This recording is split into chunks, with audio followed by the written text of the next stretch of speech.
तयार आहे कलिंगड juice, orange juice, blackcurrant juice आणि लेमोनेड। नमस्कार, मी वैशाली आणि आज आपण उन्हाळ्यासाठी खास थंडगार असे 4 प्रकारचे सरबत बनवणार आहोत, जे की एकदम इझी आणि झटपट बनतात आणि तेही घरातल्या साहित्यापासून।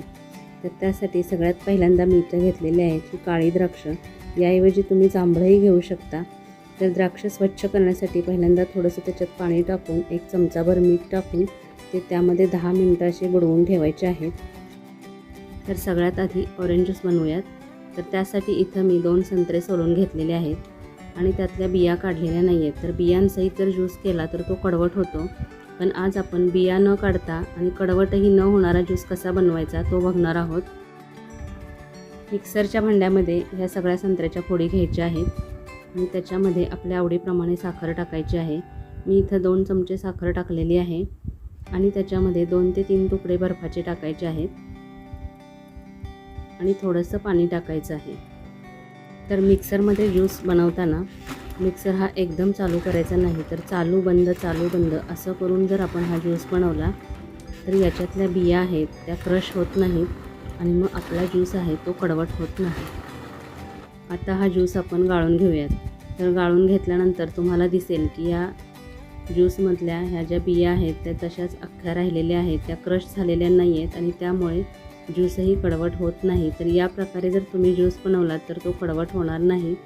तर हा ज्यूस आता आपण ग्लासमध्ये ओतून घेऊयात। तर कोणताही आर्टिफिशियल कलर न वापरता अतिशय हेल्दी असा आपला ऑरेंज ज्यूस तयार झालेला आहे।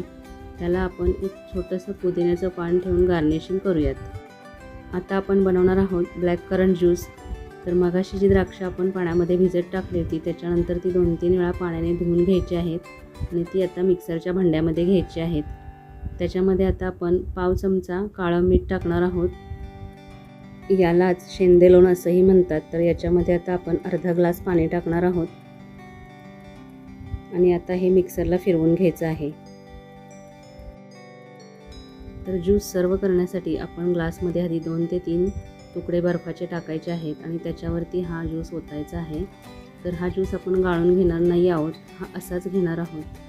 तर याच्यावरती आता आपण एक पुदिन्याचं पान आणि एक कट केलेले द्राक्ष असं लावून त्याला छान गार्निश करणार आहोत। तर इथं आपला नॅचरल हेल्दी असा ब्लॅककरंट ज्यूस तयार झालेला आहे। तर हा तिसरा ज्यूस आपण वॉटरमेलनचा बनवणार आहोत। तर त्यासाठी इथं मी हे कलिंगडाचे तुकडे असे कट करून घेतलेले आहेत आणि ते आता आपण मिक्सरच्या भांड्यामध्ये टाकायचे आहेत। त्याच्यामध्ये पाव चमचा काळं मीठ टाकायचं आहे, थोडीशी पुदिन्याची पानं टाकायची आहेत, थोडासा बर्फ टाकायचा आहे। आता याच्यामध्ये आपण पाणी टाकणार नाही आहोत, हा असंच मिक्सरला फिरवून घेणार आहोत। कलिंगडामध्ये पाण्याचा अंश जास्त असतो, त्यामुळे पुन्हा त्याच्यामध्ये एक्स्ट्रा पाणी घालायची गरज नसते। तर आता हा ज्यूस आपण ग्लासमध्ये सर्व करणार आहोत आणि त्याच्यावरती पुदिन्याचं पान आणि एक कलिंगडाचा तुकडा ठेवून त्याला गार्निश करणार आहोत। इथं आपला वॉटरमेलन ज्यूस तयार झालेला आहे। आता आपण बनवणार आहोत लेमोनेड। तर त्यासाठी इथं मी एक लिंबू असा छोट्या छोट्या पीसमध्ये कट करून घेतलेला आहे।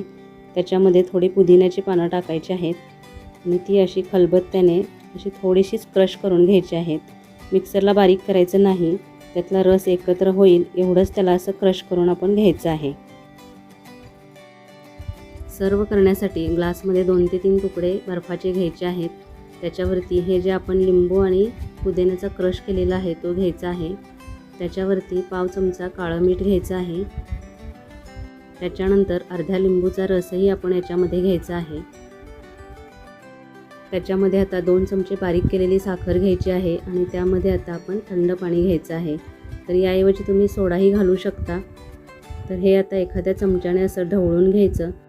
इथे आपला रिफ्रेशिंग करणारा लेमोनेड तयार झालेला आहे। त्याला एक पुदिन्याचं पान आणि लिंबाची साल लावून आपण गार्निश करूयात।